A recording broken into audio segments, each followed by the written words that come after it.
తర్వాత కాల్. Hello hello hello hi Jyoti, good evening. Yeah hi, good evening. పుట్టినరోజు శుభాకాంక్షలు. Okay, thank you. ఎవరుమా నువ్వు? నన్ను గుర్తుపట్టవు.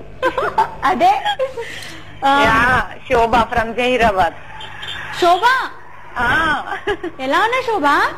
చాలా బాగున్నా జ్యోతి. అప్పుడెప్పుడు నేను చాలా మిస్ అవుతున్నాను. నేను అదే అంటున్నాను. శోభ అంటే జహీరాబాద్ అనగా శోభ అని చెప్పేస్తాను.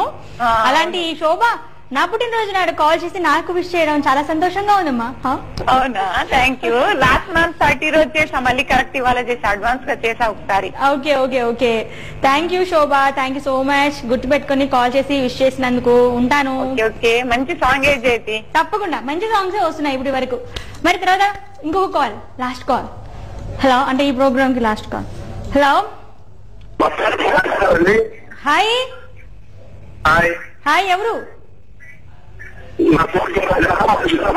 ఐఎమ్ సో సారీ, మీ లైన్ అసలు బాగోలేదు. నీ పైన ఇంకో కాల్ మాట్లాడదాం అనుకున్నాను actually. I'm so sorry. But కానీ నేను ఒకటి చెప్పాలంటే, ఎంతో మందికి ఎన్ని రకాల పెద్ద పెద్ద హోదాలు ఉండొచ్చు, కానీ ఒక మనిషి నుంచి ఒక మనిషి అభిమానం, రియల్ గా ప్యూర్ గా ఉండే అభిమానం నాకు ఈ జన్మలో ఇలా వచ్చినందుకు, జెమినీ మ్యూజిక్ ద్వారా వచ్చినందుకు నిజంగా నాకు చాలా సంతోషంగా ఉంటుంది. ప్రతి సంవత్సరం మీ సమక్షంలోనే నా బర్త్డే జరుపుకుంటూ ఉంటాను. ఈ అభిమానం ఎప్పటికీ నా మీద ఇలాగే ఉండాలని నేను కోరుకుంటున్నాను. థ్యాంక్ యూ సో మచ్ అందరికీ, నాకు కాల్ చేసిన వాళ్ళకి, కాల్ కలుపుతూ లైన్ కలవని వాళ్ళందరికీ కూడా నా తరపు నుంచి ధన్యవాదాలు, కృతజ్ఞతలు. ఎప్పటికీ మీ ప్రేమ అభిమానం నా మీద ఇలాగే ఉండాలని నేను కోరుకుంటూ ఉంటాను. మీ జైతి, టాటా.